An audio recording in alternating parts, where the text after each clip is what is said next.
Go. Cool. So we at Volition here, we like to take the information that we have, but really try to drill down onto what is the data telling us.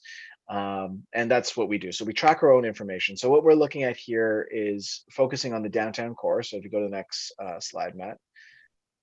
So that's these are the Toronto Real Estate Board neighborhoods as they're defined by TREB. So, like CO1, W1, W2. Broken up. So we track our data by these TREB neighborhoods. So if you go to the next slide, and this is what we're seeing. And if you've been to our meetups before, there should be no surprise. But what we're showing here is a continued upward trend in downtown single-family detached homes, and kind of a jump in general over the last 3 to 4 months in these property prices. The reason we track it like this is because you need a certain level of granularity to understand what's really happening, right? Um, and we also track what's called like for like properties. So using the home price index, we track, let's say it's a 3 bedroom detached home or 4 bedroom detached home compared to another 4 bedroom detached home. Because if I just look at average sale price, that doesn't really tell me anything about the price of my house, right? If there's a lot of condo transactions that month and condos are cheaper, the average sale price is going to be lower. So we try to always track like for like properties. So if you go to the next slide, Matt.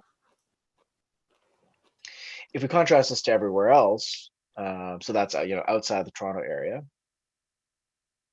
Next slide, please. So Vaughan's, Richmond Hills, and we have Willowdale and some of the other kind of further out neighborhoods in this data mix as well. So next slide. You'll see it's a bit of a different story. That overall average sale price you've probably been seeing climbing, but what it was really driven by, especially through the early 2020, kind of late 2019, was a recovery in the downtown single family detached properties. You are starting to see this slow march back for the other properties, but they still haven't hit those 2017 highs. Some neighborhoods like Willowdale is, I think, a great example, where in 2017 they hit this crazy peak, and you're still quite down from that big high. The dotted line is actually our average Toronto price, and you can see the average Toronto price has now exceeded the crazy highs in 2017. But individual neighborhoods kind of outside of the downtown core, not all of them have fully recovered yet.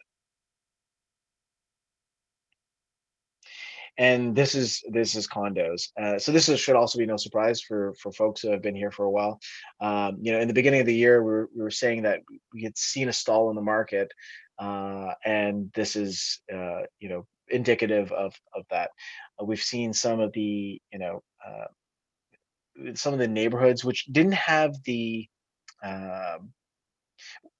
I would say didn't hold some of the fundamentals that we have always chased. So like C14, for example, which is up in like Yonge and Finch. It didn't have the right kind of public transit access that we had talked about, the proximity to downtown core, proximity to jobs. Things like those neighborhoods get kind of hit, and also the very downtown core, the CO1, where the units themselves are quite small and people are looking for more space. So we have seen a hit in those condo prices.